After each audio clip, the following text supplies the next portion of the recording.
بسم اللہ الرحمن الرحیم۔ سینئر قانون دان اور سپریم کورٹ بار ایسوسی ایشن کے سابق صدر آفتاب احمد باجوہ صاحب میرے ساتھ موجود ہیں۔ مختلف سوالات ہیں جو کیونکہ باجوہ صاحب کی کئی بھی بات فوجداری مقدمات کے حوالے سے تو بڑی ایک خاص ویلیو رکھتی ہے۔ ریسنٹلی باجوہ صاحب خاور مانیکا صاحب کا ایک انٹرویو آیا، وہ آپ کی بھی نظر سے گزرا ہوگا۔ انہوں نے بشرا بی بی پہ، عمران خان صاحب پہ بے شمار الزامات لگائے ہیں۔ وہ کہتے ہیں کہ جی وہ ملاقاتیں ہوتی تھی، ان کی بات چیت ہوتی تھی آپس میں۔ کیسے دیکھ رہے ہیں آپ ان کے بیانات کو؟ کیا اس وقت مانیکا صاحب کو سمجھ نہیں آئی کہ یہ کیا ہو رہا ہے جب اچانک ان کو اب خیال آیا؟ دیکھیے، مانیکا صاحب کا جب شادی ہوئی ہے بشرا بی بی کی عمران خان کی، اس کے کافی عرصے کے بعد وہ وزیر اعظم بنے، اس سے پہلے نہیں بنے۔ اس دوران بھی یہ بات کر سکتے تھے جو انہوں نے نہیں کی۔ پھر وہ وزیر اعظم رہے، وزیر اعظم اترنے کے بعد اب تقریباً 20 ماہ 21 ماہ گزر چکے ہیں۔ اس کے بعد اب ان کا یہ بیان دینا ایک مشکوک ہے اور ایک ہراسمنٹ ایکٹ بنا ہوا ہے۔ میں سمجھتا ہوں بشرا بی بی اگر چاہے تو میں فری آف کاسٹ اس کا کیس بھی لڑنے کے لیے تیار ہوں۔ وہ ہراسمنٹ کا ایک کیس کر سکتی ہے، یہاں لاہور بھی کر سکتی ہیں، اسلام آباد بھی کر سکتی ہیں، کیونکہ یہ آن ایئر ہوا ہے ٹی وی پروگرام میں، خاندادہ کے پروگرام میں۔ ان جو باتیں مانیکا صاحب نے کہی ہیں وہ ساری کی ساری ہراسمنٹ میں آتی ہیں۔ یہ عورت کا جو تحفظ دیا گیا ہے قانون کے اندر ہراسمنٹ کا، ایک تو کیس وہ بنتا ہے، دوسرا کیس ان کے خلاف جو بنتا ہے وہ بنتا ہے ان کے خلاف جو ہے وہ ڈیفامیشن کا۔ وہ چاہیں کرمنل ڈیفامیشن اور سول ڈیفامیشن دونوں کیس بھی کر سکتی ہیں اور ہراسمنٹ کا بھی کیس کر سکتی ہیں۔ ان حالات میں خاور مانیکا صاحب کو سزا کا سامنا کرنا پڑے گا۔ اچھا باجوہ صاحب، مانیکا صاحب کے حوالے سے پہلے بھی اطلاعات آتی تھی جب عمران خان صاحب وزیر اعظم بنے تھے تو ان کا تو مسلسل پرائم منسٹر ہاؤس میں جانا تھا۔ اب اچانک اس طرح کی باتیں کرنا، اس طرح کا بیان دینا، ایک طرف وہ فرا گوگی صاحبہ کے حوالے سے بھی باتیں ہوتی تھی، پھر آپ کو یاد ہوگا جو ڈی پی او کی تبدیل پاک پتن کی کافی زیادہ سرگرم رہے ہیں اس دور میں۔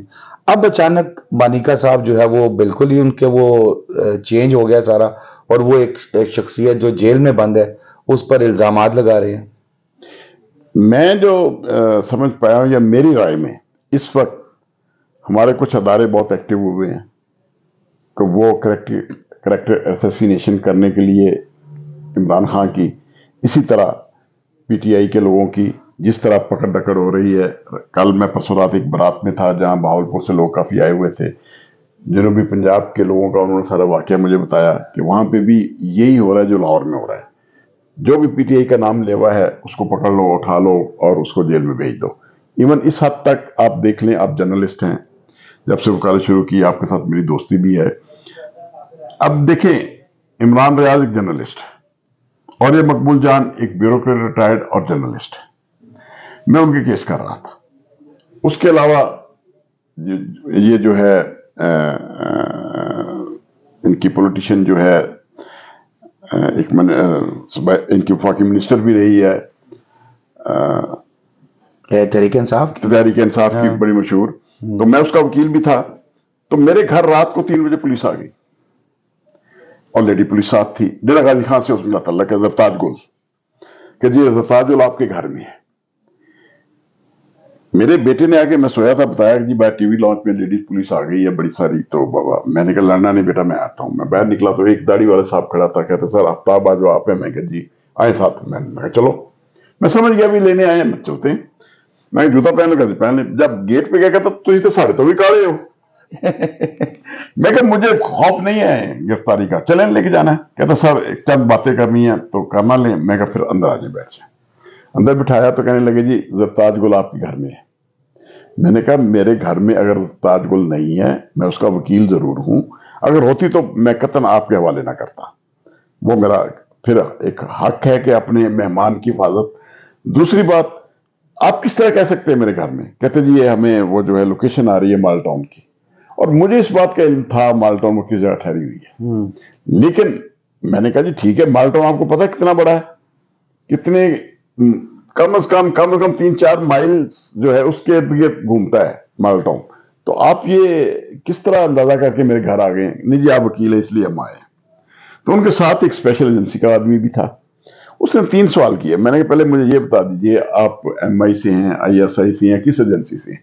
پھر اس کے منہ سے دوسرا الفاظ نہیں نکلا. میں نے کہا رہا گرفتاری مجھے لے جائیں لیکن آپ کے پاس وارنٹ نہیں. لیکن وہ DSP نے مجھے FIR دکھائی طالب کی. میں نے کہا اس میں تو میں نے بیل کروا دی ہوئی ہے اس کی. کہتے اس لیے تو آپ کے گھر آئے ہیں. کیوں کرائی ہے بیل؟ آپ نے اس کی بیل, آپ اس کے پیچھے میں وکیل ہوں, چوٹ ٹکٹ کل کو آپ پولیس والے جتنے بھی جرائم کرتے ہیں آپ کی بیلیں بھی ہم ہی کراتے ہیں.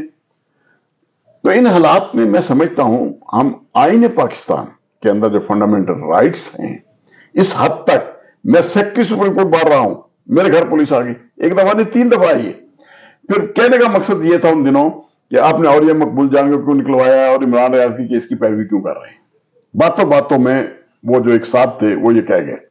میں نے کہا یہ میری ڈیوٹی ہے, میری ڈیوٹی میں شامل ہے اور یہ میں کرتا رہوں گا, اس سے میں پیچھے نہیں ہٹوں. بھائی صاحب عمران خان صاحب جیل میں ہیں, آپ ان کے کافی کلوز بھی رہے ہیں, کیا اطلاعات آ رہی ہیں جیل میں وہ پرسکون زندگی گزار رہے ہیں یا کوئی مسائل ہیں؟ کیونکہ علیمہ خان صاحبہ آتی ہیں تو وہ کہتی ہیں جی کہ وہ تو بڑے پرسکون ہیں, وکلا ان کے آتے ہیں تو وہ کہتے ہیں وہ تو بڑی ٹینشن میں. تو کیا آپ تک کیا چیزیں پہنچ رہی ہیں؟ شاداب بھائی, میں نے اپنی زندگی میں عمران جیسا مضبوط اعصاب والا آدمی نہیں دیکھا. یقین جانیں جب بھی ملاقات ہوتی اتنا مضبوط آدمی.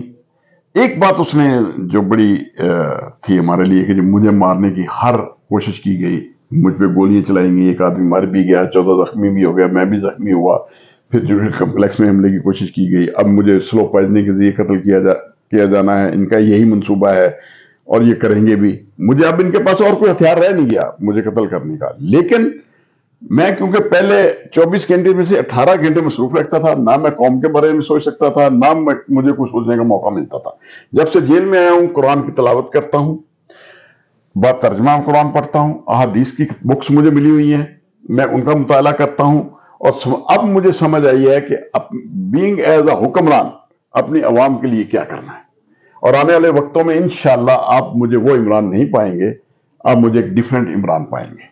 اور انشاءاللہ ملک کے اندر یہ جو غربت اور یہ جو کرپشن اور یہ جو اور جو معاملات ہیں جس میں عوام کو کچلا جا رہا ہے, اس کے لیے میں پلاننگ کر چکا ہوں.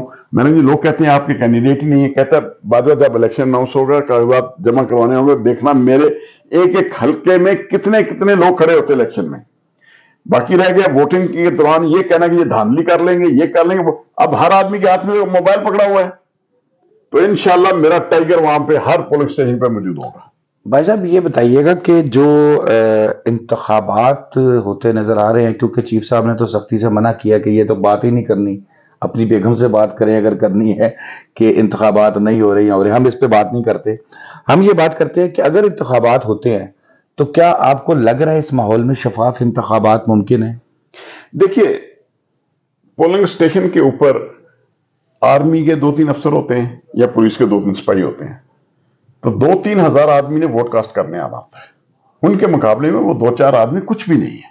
لیکن کیونکہ قانون کا احترام کرنا ہم نے سیکھا ہے اور ہمیشہ ہم لوگوں کو بھی کہتے ہیں کہ ہم نے قانون کا احترام کرنا ہے, تو لہذا ان حالات میں انتخابات کے اندر تو دھاندلی نہیں ہو سکتی. البتہ ہاں پری الیکشن جو آج کل ہو رہا ہے کہ ایک پارٹی کے لوگوں کو اٹھا کے جناب بلیک میل ہراساں اور پریس کانفرنس ہے, اور اسپیشلی جیسے آپ بھی بہت بڑے اینکر ہیں, اینکروں کی عدالتوں میں جیسے جسٹس کامران شاہد کی عدالت میں پیش کر دیا عثمان ڈار کو, جسٹس منیب کی عدالت میں شیخ رشید کو پیش کر دیا, جسٹس ڈان جو ہے عدالت اس کی عدالت میں صداقت علی کو پیش کر دیا, کل رات کامران وہ جو خانزادہ ہے اس کی عدالت میں خاور مانیکا کو پیش کر دیا.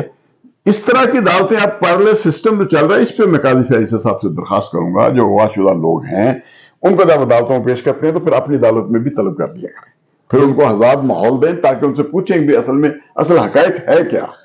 بھائی صاحب ایک آخری کویشچن, جو آپ کا ایک پہلے بیان آیا تھا عمران خان صاحب کی سلو پوائزننگ کے حوالے سے, پھر آپ کا ایک اور میسج بھی آیا, تو سوشل میڈیا پر یہ چیز وائرل ہوگی کہ جی آفتاب باجوہ صاحب کا سافٹ ویئر جو ہے وہ اپ ڈیٹ کر دیا گیا. ابھی تو آپ کی جو آن دی ریکارڈ اور آف دی ریکارڈ جو گفتگو ہے اس سے تو نہیں لگ رہا کہ آپ کا سافٹ ویئر اپ ڈیٹ ہوا ہے. آپ تو ہمارا بھی سافٹ ویئر جو ہے وہ اپ ڈیٹ کرانے جا رہے ہیں, تو کیا ہوا تھا, کیا مسئلہ ہوا تھا اس میں جو چینج ہوئی تھی بات؟ نہیں ہوا یہ تھا, سب سے پہلے تو میں کلمہ پڑھ کے آپ کو بتا دوں